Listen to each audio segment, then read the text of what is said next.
Fala galera, beleza? Eu vou trazer esse vídeo aqui hoje. Ele é introdutório sobre ciência dos materiais. Vai ser um primeiro vídeo aprofundando na área de engenharia mecânica mesmo. E ele vai servir de uma introdução para metais para um vídeo que eu quero fazer futuramente sobre um avião que é o avião mais rápido do mundo, que é o SR-71 Blackbird da Lockheed. É, Mas para poder explicar ele de uma forma mais aprofundada, sem eu ter o problema da limitação de tempo, eu venho trazer nesse vídeo aqui uma explicação básica aqui sobre ciência dos materiais. Explicar como que como que a temperatura, a quantidade de carbono aqui no aço afeta a estrutura do aço, e explicar esse diagrama aqui. Isso daqui é um diagrama ferro-carbono. E explicar alguns tratamentos térmicos, etc. E depois eu vou usar isso lá na explicação sobre a fuselagem do avião. Isso daqui é um diagrama ferro-carbono, mas ele serve para vários tipos de metais. O Blackbird é feito com uma liga de titânio, é, e o diagrama serve igual. Claro, não vai ser exatamente igual porque não, o titânio ele é outro tipo de liga, né? Que é usado lá não é titânio puro, é um outro tipo de liga de titânio. O diagrama vai ter os seus pontos diferentes, mas em geral é ser muito semelhante esse trabalho. E eu vou tentar deixar aqui na descrição uma bibliografia de um livro que chama Callister, que é um dos melhores livros sobre ciência dos materiais e sobre aço que tem disponível para você ler aí. Então, começando a explicar esse diagrama aqui, não tem nenhuma ferramenta para desenhar, então eu vou apontar com o mouse. Aqui a gente tem o eixo X, que é a quantidade de carbono presente no aço, e o eixo Y, a temperatura. Aí não é um gráfico retilíneo, não é um gráfico de uma função, então não vai tentar achar tanta lógica assim nesse gráfico. Eu vou explicar o que acontece em cada ponto aqui, mas tenha calma que você vai conseguir entender, beleza? Eu vou tentar explicar de forma bem didática. É, Primeiramente, o aço ele é só dessa faixa aqui. Só se considera aço o ferro que está nessa quantidade aqui de carbono, de 0,76% até 2,14%. Todo ferro nessa faixa é aço. Com essa quantidade de carbono é considerado aço. Do 2,14 para frente, ele é considerado ferro fundido, e do 0,76% para trás, ele é considerado ferro carbono normal, ou ferro puro ou ferro carbono. Aqui a gente pode ver que tem a ferrita, que é o ferro alfa. Ah, ferro alfa, ferro gama, ferro delta são denominações para o tipo de ferro. Não, não que tenha mais de um tipo de ferro na tabela periódica, mas o tipo de ferro em questão das ligações químicas, o carbono ligado ao ferro. O ferro alfa é o ferro puro, ferro sem carbono ligado a ele. Então, aqui nessa faixa, ó, você pode ver aqui, você tem ferro puro, daqui para frente, batendo 0,022, você já tem concentração de carbono, você já vai ter ferro ligado a carbono, e você vai seguindo. Mas falando do mais importante aqui, que vai ser o que eu vou tratar ali no próximo vídeo, é temperatura de recristalização, temperatura de fusão, o campo da austenita e ponto eutetoide. Beleza. Primeiramente, o que é temperatura de recristalização? Se você pegar um aço, vamos falar de aço, que aço é mais simples de entender. E esse aço for maleável, tipo um arame, sabe, que você consegue mexer com a mão. Isso se chama dúctil, ele tem um comportamento dúctil. Ele consegue ter uma elasticidade, uma plasticidade. Ele consegue se deformar sem falhar, sem ocorrer trincas.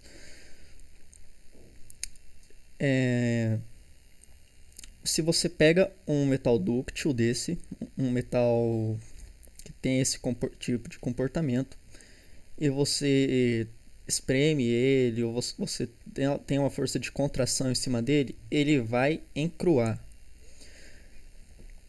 O que é o encruamento? Deixa eu ver aqui. Ó, presta atenção nessa imagem aqui. Tá vendo que você tem várias bolinhas assim, vários...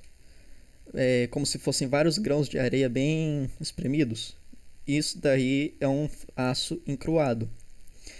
É como, por exemplo, por que carro, às vezes em algumas batidas, você tem perda total?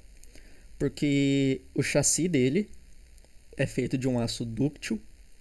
Na batida, dependendo de como foi, esse aço ele vai encruar e não vai oferecer mais a mesma propriedade mecânica que ele deveria servir. Aí você vai passar por um tratamento térmico de alívio de tensões. O que é esse tratamento térmico? Voltando aqui para o diagrama. Você vai aquecer esse metal até a temperatura que diz, o aço no caso, até a temperatura de recristalização, que é nessa faixa, muda de liga de aço para aço. Um aço 1010 vai ser uma coisa, um aço 1090 vai ser outro, um aço 1150 vai ser um outro tipo de temperatura, mas vai ser nessa faixa aqui. Você tem a temperatura de recristalização. O que vai acontecer nessa temperatura de recristalização? Você vai ter um alívio das tensões dentro do material. Então vamos ver, o aço estava lá encruado, você foi esquentando e ele se solta. E você tem que os grãos voltam à posição original. Não original necessariamente, mas que eles retornam a uma posição onde não há tensão, não há uma força interna. Beleza, tendo esse ponto em vista, acredito que deu para entender o que é uma temperatura de recristalização. A gente vai passar aqui para os 727 graus Celsius. O que acontece na faixa de 727 graus Celsius? Alguns livros trazem 723, 724, esse diagrama aqui trouxe 727. Tanto faz. Nesse ponto, você tem a transformação da microestrutura do aço. O que é a microestrutura? Você tem o seguinte, cara. Eu não trouxe o diagrama aqui, meu. Vou procurar aqui, ó. Estrutura CCC. Estrutura, né? Ó, isso daqui é uma estrutura CCC. É como está o alojamento dos átomos naquele material. CCC significa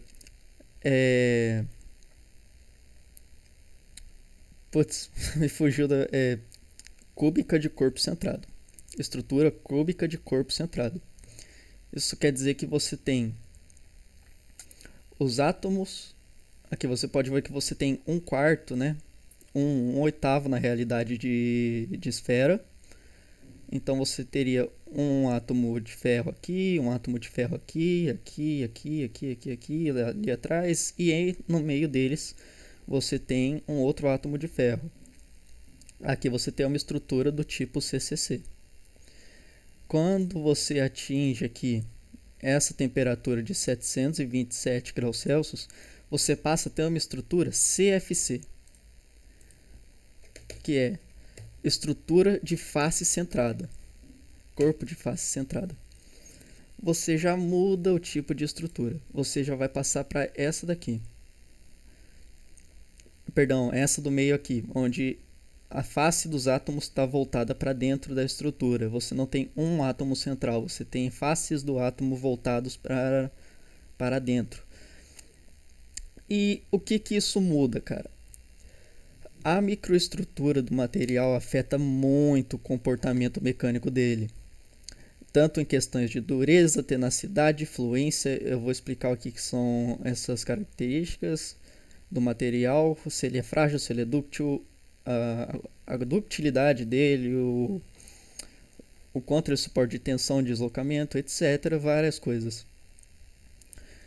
E na austenita, ou na formação aqui da austenita mais Fe3C, que é o ferro, que é a cementita. Eu vou explicar aqui pra frente que é cementita, calma aí. Você tem a formação aqui de austenita ou austenita mais cementita, dependendo da quantidade de carbono que você tem. Se a gente tratar só de aço, até os 2,14, acima dessa temperatura você só vai ter austenita. Se você estiver tratando de ferro fundido, você vai ter a formação de austenita mais cementita. Cementita não tem a estrutura CCC, austenita é a estrutura CFC, beleza? Então você tem parte do material que mudou a microestrutura para CFC e parte que se tornou CCC. Aqui é importante ressaltar que o aço ainda não está líquido, tudo bem? Aqui ele ainda é sólido. Sabe quando você vê aqueles tarugos de aço e eles estão incandescentes? Então, aqui ele vai estar dessa forma, mas ele não está líquido, ele ainda está no estado sólido. Mas já acontece a mudança de material, a mudança do comportamento do material e do estado dele. Aí você tem questões de resfriamento, eu não vou conseguir tratar nesse vídeo, não trouxe o diagrama aqui também. E você retorna para uma estrutura que a gente chama martensítica, da austenita para martensita. A martensita ela vai ser uma estrutura CFC e que ela tem elevada resistência, resistência mecânica, e é geralmente o aço que se busca ter. Porém, ela tem, para atingir a martensita, você tem que ter uma temperatura de resfriamento muito rápido, o que vai acarretar trincas na superfície do material. Então, sabe quando você assiste filme, sei lá, de Idade Média, não sei o que, o cara tá lá forjando a espada, ele bota no forno, ele tá batendo lá, ele vai e mergulha na água? Então, ele tinha uma temperatura lá, o ferro tava em forma de austenita, ele vai e mergulhou e o ferro virou martensítico. O martensítico ele tem a dureza, por isso que eles usam esse tratamento. Isso daí tudo é tratamento térmico, beleza? É tudo manipulando a forma que você manipula a temperatura do metal para dar determinada propriedade para ele. Beleza, a gente falou temperatura de cristalização. Perdão se esse vídeo ficou meio... Eu não fiz roteiro, ficou meio uma coisa atropelando a outra, eu não fiz roteiro. Então eu tô falando que vai vindo de cabeça aqui. Mas qualquer coisa eu faço um roteirinho aqui, faço um outro vídeo tentando explicar um pouco mais, mas aqui é conteúdo bem denso para explicar em 15 minutos. Então você tem a temperatura de cristalização, onde você vai ter... eu deixei ali, você vai ter o retorno do aço para sua característica original. Você tem a temperatura de transformação da austenita aqui para o aço, na faixa abaixo de 2,14% de carbono.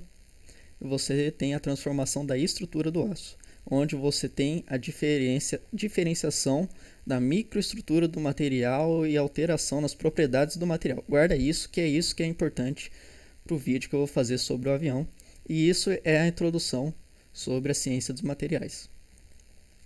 Eu vou tentar trazer mais um vídeo ainda hoje sobre dúctil e frágil comportamentos. E qualquer coisa, se ficou alguma dúvida sobre esse diagrama ou alguma curiosidade. Eu acabei não falando sobre o ponto eutético aqui, mas enfim, ele não vai chegar a ser tão importante pro vídeo do avião. Eu vou tratar sobre o material dele.